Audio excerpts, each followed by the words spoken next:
राधा और श्री कृष्ण का प्रेम अमर है। राधा ने श्री कृष्ण से और श्री कृष्ण ने राधा से निस्वार्थ और आत्मिक प्रेम किया था। इसी प्रेम का कारण आज श्री कृष्ण के नाम के आगे राधा लगता है। राधे कृष्ण, कोई रुक्मणी कृष्ण क्यों नहीं कहता, जबकि रुक्मणी भी तो राधा की तरह प्रेम करती थी। तो आइए जानते हैं राधा कृष्ण प्रेम की अनसुनी बातें। अन्य पौराणिक कथाओं के अनुसार राधा श्री कृष्ण से 5 वर्ष बड़ी थी। राधा ने श्री कृष्ण को पहली बार जब देखा था, जबकि उनकी माँ यशोदा ने उन्हें ओखल से बांध रखा था। उन्हें देखकर राधा बेसुध सी हो गई थी और उनके प्रेम में पड़ गई थी। उन्हें लगा था कि यह किसी पूर्व जन्म का रिश्ता है। कुछ लोग कहते हैं कि वह पहली बार गोकुल अपने पिता ब्रज भानु के साथ आई थी, तब श्री कृष्ण को पहली बार देखा था।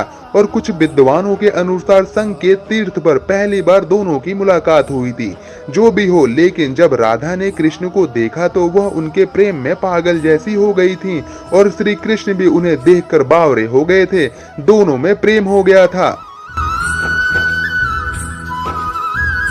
ब्रह्मवैवर्त पुराण प्राकृतिक खंड अध्याय 48 के अनुसार और यदुवंशियों के कुल गुरु गर्ग ऋषि द्वारा लिखित गर्ग संहिता के एक कथा के अनुसार एक बार नंद बाबा श्री कृष्ण को लेकर बाजार घूमने निकले थे। उसी दौरान राधा और उनके पिता भी वहां पहुंचे थे। दोनों का वहां पहली बार मिलन हुआ था। उस दौरान दोनों की ही उम्र बहुत छोटी थी। उस स्थान को सांकेतिक तीर्थ स्थान कहते हैं। संकेत का शब्दार्थ है पूर्व निर्दिष्ट मिलने का स्थान। मान्यता है कि पिछले जन्म में ही दोनों ने यह तय कर लिया था कि हमें इस स्थान पर मिलना है। कहते हैं कि यहीं पर गर्ग संहिता के अनुसार एक जंगल में स्वयं ब्रह्मा ने राधा और श्री कृष्ण का गंधर्व विवाह करवाया था। यहाँ हर साल राधा के जन्मदिन यानी राधा अष्टमी से लेकर अनंत चतुर्दशी के दिन तक मेला लगता है।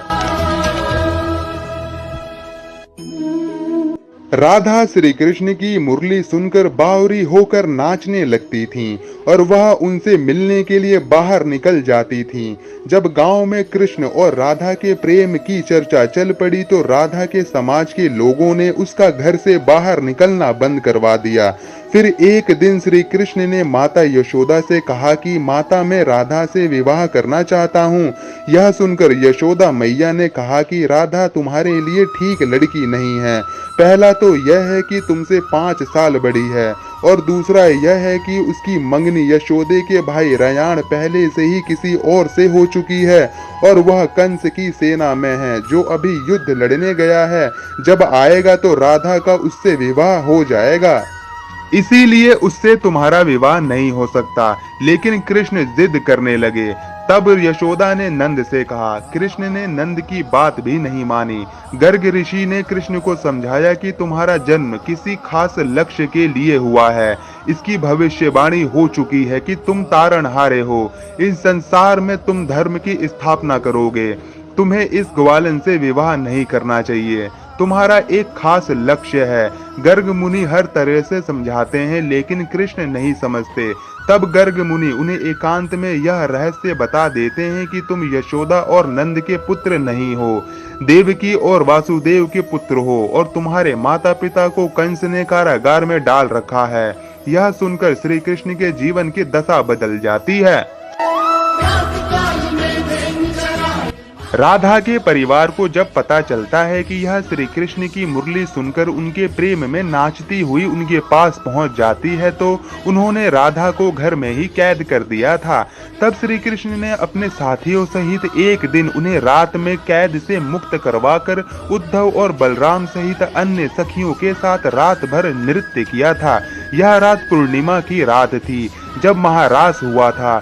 बाद में राधा की माँ राधा के कक्ष में गई तो राधा उन्हें वहां सोते हुई मिली। कहते हैं कि उस वक्त श्री कृष्ण को 2 ही चीजें सबसे ज्यादा प्रिय थीं, बांसुरी और राधा। कृष्ण की बांसुरी की धुन सुनकर राधा के जैसे प्राण ही निकल जाते थे।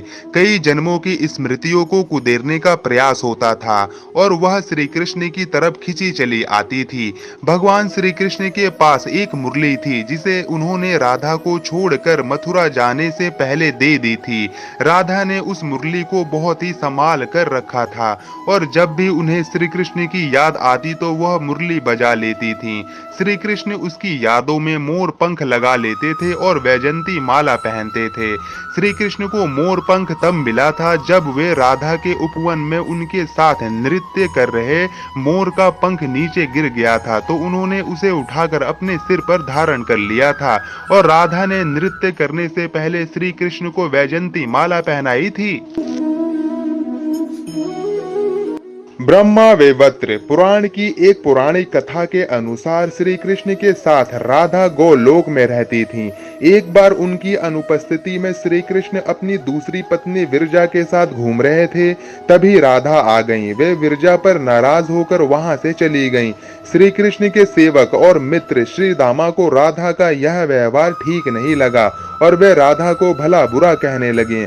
राधा ने क्रोधित होकर श्रीदामा को अगले जन्म में शंखचूड़ नामक राक्षस बनने का श्राप दे दिया। इस पर श्रीदामा ने भी उनको पृथ्वी लोक पर मनुष्य रूप में जन्म लेकर 100 वर्ष तक कृष्ण विछोह का श्राप दे दिया। राधा को जब श्राप मिला था तब श्री कृष्ण ने उनसे कहा था कि तुम्हारा मनुष्य रूप में जन्म तो होगा लेकिन तुम सदैव मेरे पास रहोगी। यही कारण था कि राधा और श्री कृष्ण का बचपन में ही विछोह हो गया था। जब श्री कृष्ण वृंदावन छोड़कर मथुरा चले गए तब राधा के लिए उन्हें देखना और उनसे मिलना और भी दुर्बल हो गया। कहते हैं कि राधा और श्री कृष्ण दोनों का पुनर्मिलन कुरुक्षेत्र में बताया जाता है, जहां सूर्य ग्रहण के अवसर पर द्वारका के कृष्ण और वृंदावन से नंद के साथ राधा आई थीं। राधा सिर्फ कृष्ण को देखने और उनसे मिलने ही नंद के साथ गई थीं। इसका जिक्र पुराणों में मिलता है। इसके बाद राधा और श्री कृष्ण की अंतिम मुलाकात द्वारका में हुई थी। सारे कर्तव्यों से मुक्त होने के बाद राधा आखिरी बार अपने प्रियतम कृष्ण से मिलने गई। तब वे द्वारका पहुंची तो उन्होंने कृष्ण के महल और उनकी 8 पत्नियों को देखा। जब कृष्ण ने राधा को देखा तो वे बहुत प्रसन्न हुए। तब राधा के अनुरोध पर कृष्ण ने उन्हें महल में एक देविका के पद पर नियुक्त कर दिया। कहते हैं कि वहीं पर राधा महल से जुड़े कार्य देखती थीं और मौका मिलते ही वे श्री कृष्ण के दर्शन कर लेती थीं। एक दिन उदास होकर राधा ने महल से दूर जाना तय किया। कहते हैं कि राधा एक जंगल के गांव में रहने लगी। धीरे धीरे समय बीता और राधा बिल्कुल अकेली और कमजोर हो गईं।